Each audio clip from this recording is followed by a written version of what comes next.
सहारा हरियाणा के विशेष बुलेटिन में आप सभी का स्वागत है। मैं हूं विष्णुमित्र सैनी। आज की ताजा खबरों को लेकर सबसे पहले नजर डालते हैं आज की हेडलाइंस पर। नगर निगम का अतिक्रमण अभियान हटाओ जारी। रेलवे रोड स्थित जैन स्थानक के छज्जे को गिराने के प्रयास का किया गया विरोध। राजकीय कन्या वरिष्ठ माध्यमिक विद्यालय खरावड़ के भवन बनने में हो रही देरी को लेकर खरावड़ की ग्राम पंचायत ने जिला उपायुक्त से मिलकर की शिकायत।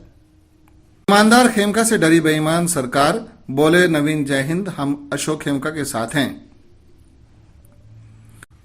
पंडित भगवत शर्मा स्वास्थ्य विज्ञान विश्वविद्यालय में श्री गुरु तेग बहादुर के 400वें प्रकाश पर्व पर हुआ भव्य समारोह का आयोजन। और संकट मोचन मंदिर में श्री राम कथा रविवार से। अयोध्या से आए नीरज भाई कराएंगे भक्तों को कथा का रसपान। रोहतक के रेलवे रोड पर आज उस समय बड़ा हंगामा हुआ जब नगर निगम के कर्मचारियों ने अतिक्रमण अभियान के तहत रेलवे रोड स्थित जैन स्थानक के छज्जे को गिराने का प्रयास किया। इतना ही नहीं, निगम कर्मचारियों की यह कार्रवाई देख जैन समाज के लोग एकत्रित हुए और धरने पर बैठ गए और निगम कर्मचारियों के खिलाफ कार्रवाई करने की मांग की। जैन समाज में आक्रोश को देखते हुए जिला प्रशासन के आला अधिकारी मौके पर पहुंचे और जैन समाज के लोगों से बातचीत कर उन्हें विश्वास दिलाया कि इस मामले की गहनता से जांच होगी और अगर निगम के कर्मचारी इसमें दोषी पाए जाते हैं तो उनके खिलाफ सख्त कार्रवाई अमल में लाई जाएगी। करीब 4 घंटे चले हंगामे के बीच कांग्रेसी विधायक भरत भूषण बत्रा, नगर निगम में मनमोहन गोयल, उद्योगपति एवं समाजसेवी राजेश जैन, समाजसेवी नवीन जैन सहित जैन समाज के कई प्रमुख लोग भी वहां पहुंचे। आपको बता दें कि पिछले कुछ दिनों से रोहतक जिला प्रशासन रोहतक शहर के कई प्रमुख और तंग बाजारों से अतिक्रमण दूर करने की कवायद में जुटा हुआ है। देखिए, मैं तो यही कहूँगा, पहले तो लोगों से अपील करूँगा कि भी कोई भी जो आप नई कंस्ट्रक्शन कर रहे हैं एटलीस्ट वो अपनी सीमा के हिसाब से करें।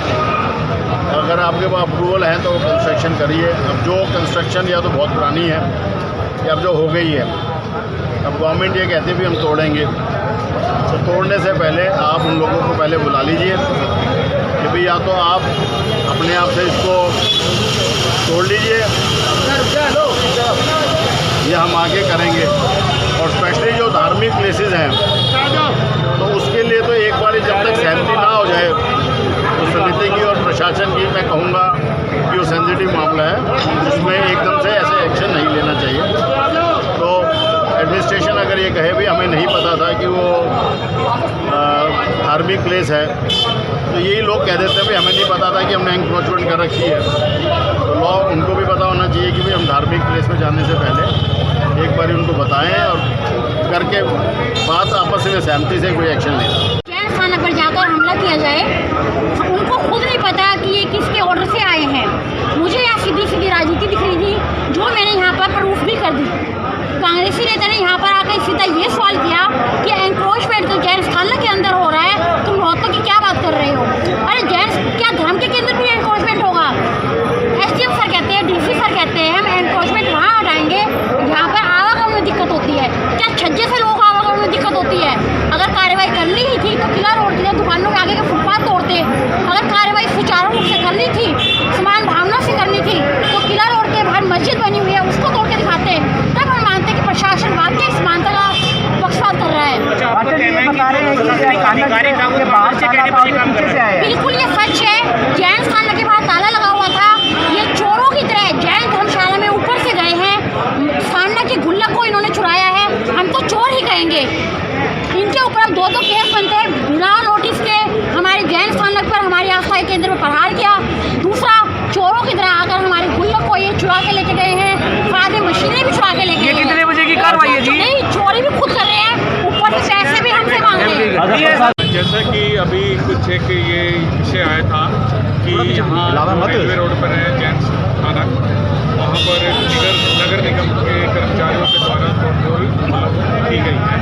तो मैं हमारे जो डीएसपी साहब के मौके पर आए तो हमने पाया, जो यहाँ के लोकल लोग हैं उनसे भी बातचीत की, तो उनका ये था कि जो नगर निगम के अधिकारी या कर्मचारी जिनके द्वारा ये तोड़फोड़ की गई है जैन स्थानक की, तो वो उन्होंने सिलेक्टिव कार्रवाई की और बल्कि इस तरह की अन्य एक्टिविटीज और भी चल रही है वहाँ पर उन्होंने कार्रवाई ना करके ये किसी अपने पर्सनल इंटरेस्ट में उन्होंने ये सिलेक्टिव कार्रवाई की गई।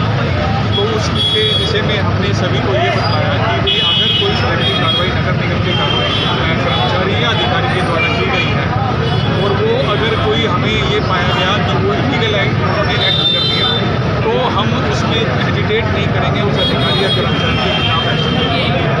इसके साथ साथ अगर कोई गलती से उन्होंने ये तोड़ दिया है और जो गलत था उनकी बात में तो उसकी क्षतिपूर्ति भी उसी व्यक्ति से करवा देंगे, उस अधिकारी से करवाएंगे।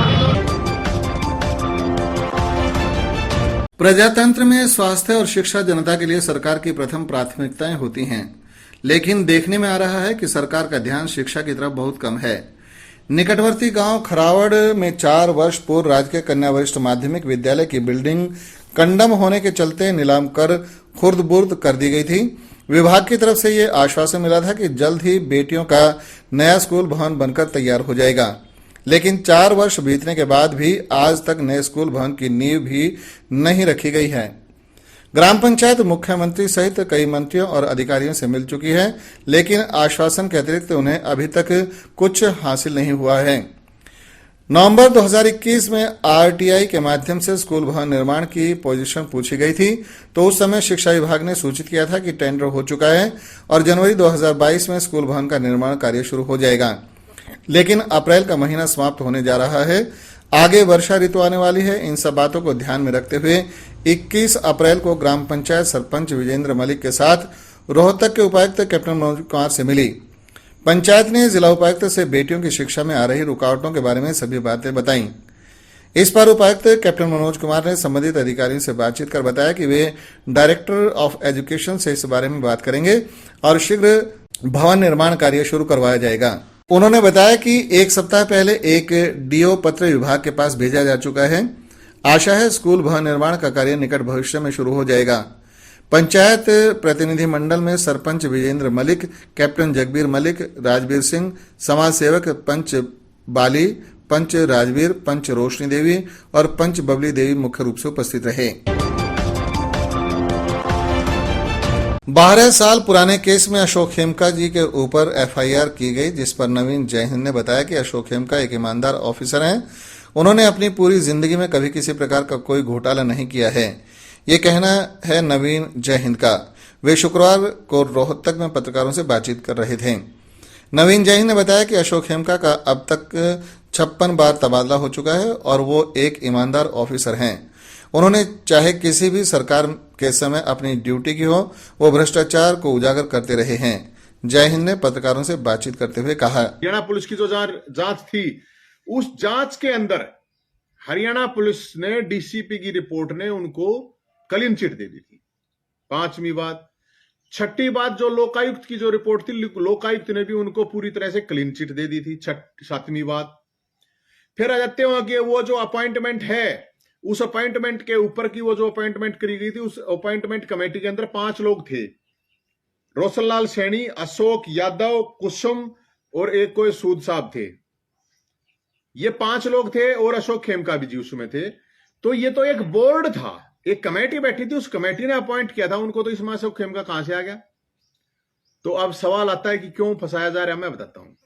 उनको इसलिए फंसाया जा रहा है, उन्होंने आवाज उठाई कि करनाल के अंदर सीएम, ध्यान रखना, सीएम का जो गृह क्षेत्र है, जहां से सीएम साहब एमएलए हैं, वहां से जहां मुख्यमंत्री बने हुए हैं, वहां क्या था, 8000 रजिस्ट्री गड़बड़ घोटाला हो रहा है।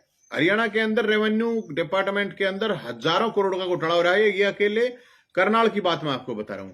जब अकेले करनाल के अंदर इतना बड़ा घोटाला है, तो पूरे हरियाणा के अंदर कितना बड़ा घोटाला होगा आप सोच भी नहीं सकते। अब ये किसके अंडर में हुआ? ये अंडर में हुआ जो ये संजीव वर्मा मंडल कमिश्नर था, इसके अंडर में।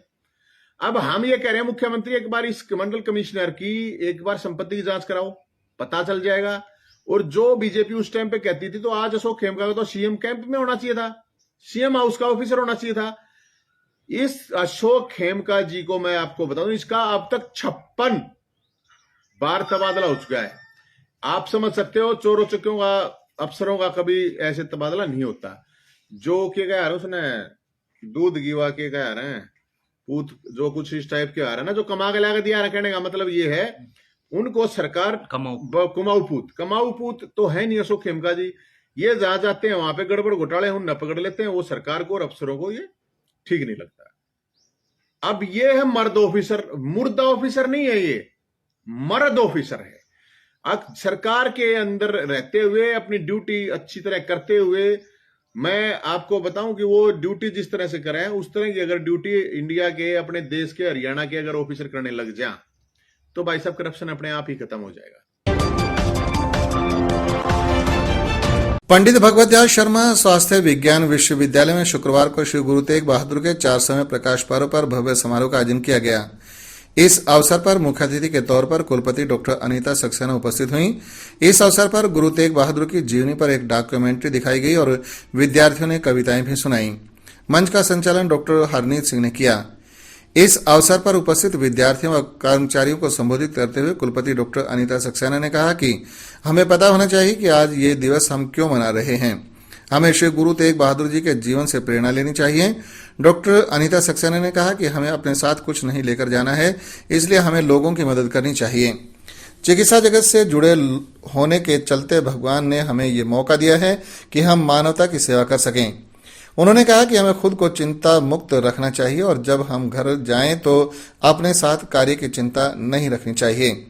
डॉक्टर अनीता सक्सेना ने कहा कि हमें सिख समुदाय से सीखना चाहिए, जो हमेशा जरूरत पड़ने पर अग्रणी पंक्ति में खड़े होकर आम जन की सेवा के लिए कभी लंगर, कभी पानी व कभी मेडिकल सेवा करते ही रहते हैं।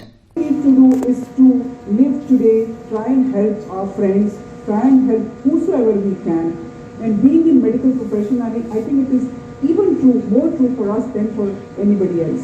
So again, as Dr. Lochak, the director, said, that we are in a very blessed position where we can take the preachings and teachings of Shri Tegh Bahadur, Guru Tegh Bahadur ji, and help our friends, help our patients, help our colleagues in each and every aspect of life. And what I saw over the last 2 years was the real the real Sikhism.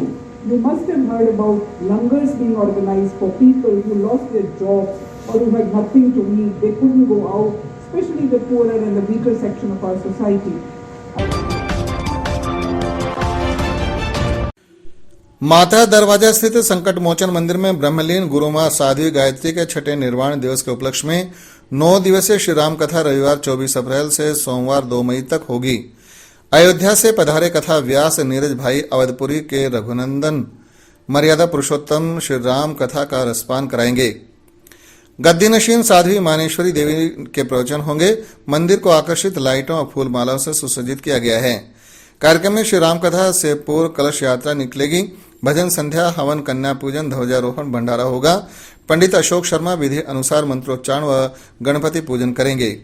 ब्रह्मलीन गुरु मां साध्वी गायत्री की याद में समाज सेवा हेतु योग शिविर, वस्त्र वितरण, वैक्सीनेशन, नेत्र, gynae, dentist, blood camp, medicine camp, रक्तदान शिविर भी लगेगा। साध्वी मानेश्वरी देवी ने बताया कि 9 दिन तक प्रतिदिन साय 3 से 5 बजे तक अयोध्या से आए कथा व्यास नीरज भाई अपने अन्य सहयोगियों के साथ आकर मधुर वाणी से श्री राम कथा का महत्व बताएंगे। मानेश्वरी संकट मोचन मंदिर से हमारे परम पूज्य सतगुरुदेव भगवान की छठा निर्वाण दिवस, जिसके उपलक्ष्य में हम लोग राम कथा करवा रहे हैं। राम कथा नीरज भाई अयोध्या वाले जी करेंगे। राम कथा का जो प्रारंभ होगा 24 तारीख को सुबह 8:30 बजे कलश यात्रा संकट मोचन मंदिर से होते हुए बाबा जी के डेरे पर जाएगी और 24 तारीख को विवाह उत्सव होगा।